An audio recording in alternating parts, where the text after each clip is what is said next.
Hello বন্ধুরা, আমি প্রিয়াঙ্কা। এটা আমার বৃন্দাবনের লাস্ট ভিডিও। যেহেতু কালকে আমাদের সকাল সকাল ট্রেন আছে মথুরার থেকে, তো আমরা বৃন্দাবন থেকে চলে এসেছি মথুরাতে। আজকে আমরা এখানেই হোটেল নিয়েছি। হোটেলে ব্যাগ রেখে আমরা চলে এসেছি শ্রীকৃষ্ণ জন্মভূমি। চলো, এখানে অ্যাকচুয়ালি ফোন অ্যালাউ নেই, তো ভিতরে আমি ফোন নিয়ে তোমাদেরকে কিছু দেখাতে পারবো না। তো আমরা শ্রীকৃষ্ণ জন্মভূমি দর্শন করে আমরা অটো ধরে চলে যাচ্ছি দ্বারকাধীশ মন্দির, কেশি ঘাট আর কংসকা কেলা। তো উনি আমাদেরকে, অটোওয়ালা আমাদেরকে নামিয়ে দিল কংসকা কেলার সামনে, মানে পাশে যমুনা নদী, তার এই সাইডে কংসকা কেলা। দেখে নাও, চলো আমরা দেখে নিই। তো এখানে অনেকটা সিঁড়ি ছিল, তো আর আমরা উপরে উঠিনি, কারণ কেউ উঠতে চাচ্ছিল না, সেজন্য আর উঠিনি। তো এই পাশেই মানে পাড় দিয়ে হেঁটে যাচ্ছিলাম ওই দ্বারকাধীশ মন্দিরে। তো এখানেও বোর্ডিং হচ্ছিলো, কিন্তু আমরা বোর্ডিং করিনি কারণ লেট হয়ে যাবে বলে। তো আমরা পাড় দিয়ে হেঁটে হেঁটেই যাচ্ছিলাম। তো চলো মন্দিরের দিকে যাই।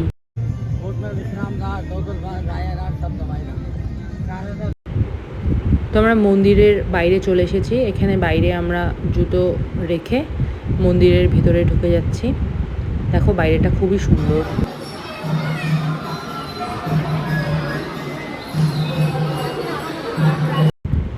তো আমরা মন্দির দর্শন করে আমরা বিশ্রাম ঘাটের দিকে চলে যাচ্ছি। এই বিশ্রাম ঘাটের মুহূর্ত শ্রীকৃষ্ণ ঠাকুর তার মামাকে মানে কংসকে মেরে এই বিশ্রাম ঘাটে বসে মানে বিশ্রাম করেছিল। তো এখানে আরতিও হয়, মানে যমুনা আরতি।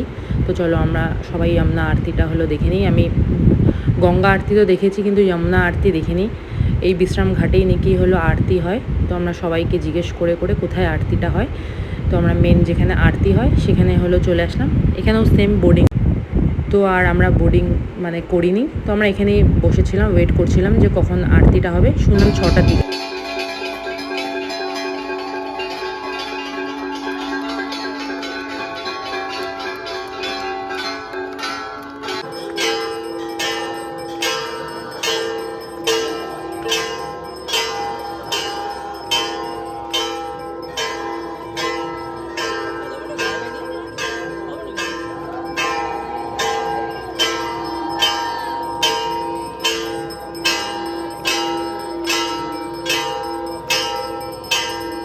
তো আমরা আরতি দেখে চলে এসেছি হোটেলে চেক আউট করে। আমাদের ভোরবেলা 5টার দিকে ট্রেন ছিল, তো আমরা স্টেশনে চলে এসেছি, ট্রেনে উঠে গেছি।